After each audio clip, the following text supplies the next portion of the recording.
जय हिंद फ्रेंड्स। बात करेंगे हम मेंटल रिटार्डेशन की definition. American association on mental retardation 1983 के अनुसार बौद्धिक अक्षमता का तात्पर्य सामान्य बौद्धिक क्रियाशीलता के औसत स्तर में अर्थपूर्ण कमी से है, जिसके परिणाम स्वरूप अनुकूलन व्यवहार में क्षति होती है और विकास की अवधि के दौरान अभिव्यक्त होता है।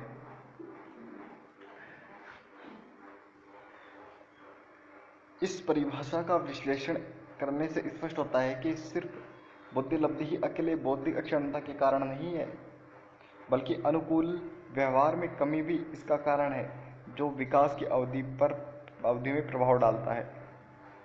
AMR 2002 के अनुसार बौद्धिक अक्षमता एक अक्षमता है जिसमें बुद्धिलब्धि एवं अनुकूल व्यवहार दोनों सीमित हो जाते हैं, जो वैचारिक, सामाजिक तथा व्यवहारिक कौशलों में प्रदर्शित होता है। यह अक्षमता 18 वर्ष से पहले होती है। बौद्धिक अक्षमता का वर्गीकरण। बौद्धिक अक्षमता को मुख्यतः 3 प्रकार से वर्गीकृत किया जा सकता है: चिकित्सीय, मनोवैज्ञानिक और शैक्षणिक। चिकित्सीय वर्गीकरण लक्षणों पर, मनोवैज्ञानिक वर्गीकरण बुद्धिलब्धि तथा शैक्षणिक वर्गीकरण वर्तमान स्तर पर आधारित होता है।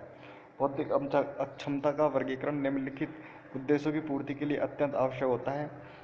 फर्स्ट है विश्व में स्वीकार्य एक लैब प्रणाली के प्रयोग में सहायता। सेकंड है नैदानिक, चिकित्सीय एवं अनुसंधान परियोजनाओं में सहायता। और थर्ड है बौद्धिक अक्षमता की रोकथाम के प्रयासों को सुचारू बनाना। और चिकित्सा, शिक्षा एवं मनोवैज्ञानिक आकलन के आधार पर बौद्धिक अक्षमता को निम्नलिखित प्रकार से वर्गीकृत किया गया, जिसमें प्रत्येक प्रकार का अलग महत्व है। फर्स्ट है चिकित्सीय, सेकंड साइकोलॉजिक और थर्ड शैक्षणिक। चिकित्सीय वर्गीकरण की बात करें तो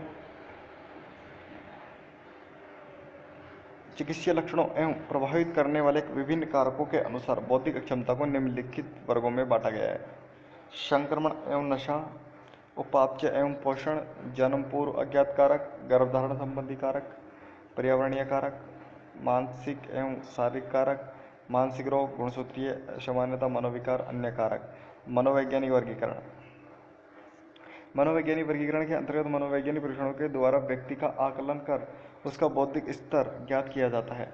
किसी भी व्यक्ति की बौद्धिक बुद्धिलब्धि ज्ञात करने के लिए आकलन के उपरांत नीचे दिए गए सूत्र का प्रयोग किया जाता है, जैसे कि नीचे दे रखा है। ये MA यानी मानसिक आयु, mental age into actual age, बुद्धिलब्धि इंटू 100। बुद्धिलब्धि का IQ लेवल जो दे रखा है वो नीचे है। माइल्ड का 50 से 70, मॉडरेट 35 to 49, सीवियर 20 to 34 और प्रोफाउंड बिलो 20। फर्स्ट है सीमा रेखित, बॉर्डर लाइन के पास जो होता है। बौद्धिक अक्षमता बुद्धिलब्धि 17 से 85 अथवा 90 तक के बच्चों को बौद्धिक क्षमता की सीमा रेखित श्रेणी में रखा जाता है। इस श्रेणी में आने वाले बौद्धिक अक्षमता बच्चों की पहचान प्राय कम हो पाती है, इसलिए सामान्य विद्यालयों में पिछड़े बच्चे के रूप में शिक्षा ग्रहण करते हुए पाए जाते हैं। जब इनकी पहचान कर ली जाती है तो इन्हें विशेष तकनीकी द्वारा समेकित शिक्षा के अंतर्गत सुगमतापूर्वक शिक्षण सुविधाएं प्रदान की जाती हैं। माइल्ड, इस श्रेणी में 50 से 70 बुद्धिलब्धि वाले बच्चे आते हैं। इनकी मानसिक आयु 9 से 11 वर्ष के बच्चे के बराबर होती है।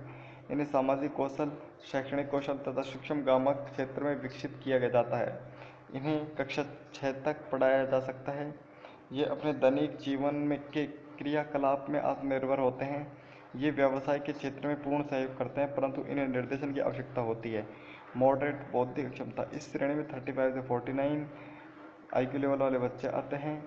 क्रियाकलाप संबंधी प्रशिक्षण की आवश्यकता होती है और व्यवसाय संबंधी कौशल प्रशिक्षण दिया जाता है। सीवियर में आते हैं 20 से 34 IQ लेवल, गामक विकास पिछड़ा होता है और देखभाल की जरूरत होती है। सुबह की देखरेख जैसे कौशल में निपुणता हेतु अधिक से अधिक प्रशिक्षण देने की आवश्यकता होती है। प्रोफाउंड बिलो 20, हमेशा देखभाल की आवश्यकता होती है इन्हें और ये पूर्णतः आश्रित होते हैं दूसरों पर। शैक्षणिक वर्गीकरण। शैक्षणिक वर्गीकरण के अंतर्गत इन बच्चों के क्रियाकलाप एवं कार्य संपादन करने के स्तर का आकलन किया जाता है, जो निम्न है। शैक्षणिक बौद्धिक अक्षमता, इसके अंतर्गत ऐसे बच्चे आते हैं जिनकी बुद्धिलब्धि 50 से 70, समाज में ये अच्छी तरह व्यवस्थित हो सकते हैं। इन्हें सामाजिक कौशल भी सिखाया जाता है। ऐसे बच्चे को कार्य के अनुसार शिक्षित किया जा सकता है और ऐसे बच्चों को पूर्णतः अंशतः आत्मनिर्भर हो सकते हैं इन्हें कौशल कर प्रशिक्षण दिया जाए तो। प्रशिक्षणीय बौद्धिक अक्षमता, इसके अंतर्गत मंदबुद्धि बच्चे आते हैं जिन्हें प्रशिक्षण द्वारा कुछ हद तक आगे बढ़ाया जा सकता है। इन्हें छोटे छोटे कौशलों में प्रशिक्षण दिया जाता है।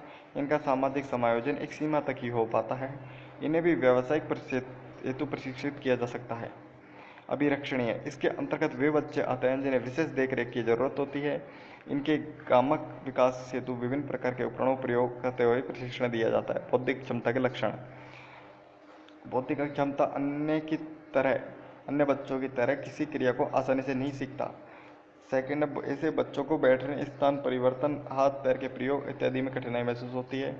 आसपास की घटनाओं दूसरों को बोलने पर बच्चे द्वारा क्रिया प्रतिक्रिया देर से होती है। ये बच्चे खाना, सूंघना, सुनना एवं देखना सामान्य बच्चों की तरह पूर्व समय में नहीं समझ पाते। बच्चा अपनी भावनाओं को इस प्रकार नहीं व्यक्त कर पाता कि दूसरे लोग उसे आसानी से समझ सके। बच्चा किसी भी घटना या क्रियाकलाप को बहुत कम समय के लिए याद रख पाता है। इनके चलने और क्रियाकलाप करने में भी असामान्यता देखी जाती है। कभी कभी इनके चेहरे में विकृति होती है, जैसे जबड़े दांत, सिर, लार गिरना इत्यादि। ये व्यक्ति वस्तु अभी या बाद तक तथा कम या ज़्यादा की तुलना आसानी से नहीं कर पाते। और टेन है, इन बच्चों को अपनी भावनाओं पर नियंत्रण पाने में कठिनाई होती है। बच्चों को क्या करना है, कब करना है, क्या पहनना है इत्यादि निर्णय लेने में कठिनाई होती है। कुछ बौद्धिक अक्षमता लोगों में समस्यात्मक व्यवहार दिखाई देते हैं जो स्वयं एवं दूसरों के लिए हानिकारक हो सकते हैं। कुछ बौद्धिक क्षमता व्यक्ति श्रवण दोष न होने पर भी संप्रेषण में भाग नहीं लेते। ऐसे में कुछ लोगों को बिना कारण हंसते एवं बात करते हुए देखा जाता है। और कुछ बौद्धिक अक्षमता व्यक्ति नियमित रूप से कार्य कर सकते हैं परंतु उनके पास समस्या सुलझाने की योग्यता की कमी होती है और इन्हें समझ रहे सूचनाओं को समझने में समस्या होती है। बौद्धिक क्षमता के कारण, किसी भी रोग, विकार अथवा समस्या के समाधान हेतु उसके कारणों का पता लगाना आवश्यक होता है। अतः बौद्धिक अक्षमता के विभिन्न कारणों का पता लगाना आवश्यक है जिससे उसकी रोकथाम तथा निराकरण ठीक ढंग से किया जा सके। इस क्षेत्र में हुए विभिन्न प्रकार के अध्ययनों के अनुसार बौद्धिक क्षमता के जिन कारकों का पता लगाया जा सकता है उनका संक्षिप्त विवरण इस प्रकार है। प्रसव पूर्व कारक, गर्भवती महिला को प्रथम 3 महीनों में ऐसे संक्रामक रोगों का होना जो भ्रूण के मस्तिष्क विकास पर प्रभाव डालते हैं, जैसे सिफिलिस, रूबेला, टॉक्सोप्लाज्मोसिस, CMV आदि।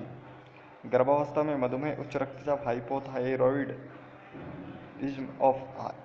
जैसे रोग होने पर मदिरा, धूम्रपान, शराब, अनावश्यक दवाइयों एवं अन्य मादक द्रव्यों का सेवन करने से। कुपोषण से, गर्भावस्था के दौरान मां को चोट लगने एवं भारी वजन उठाने से, गर्भावस्था के प्रारंभिक महीनों में एक्स-रे करवाने से, सेवन, गर्भावस्था के दौरान हानिकारक दवाइयों के सेवन से, 8RH फैक्टर के कारण, गर्भपात में शीघ्र बाद गर्भधारण करने से, 10 आनुवंशिक विकार के कारण, प्रसव के समय से पूर्व श्वेत पदार्थ या रक्तस्राव होने से, गुणसूत्र संबंधित विकार से।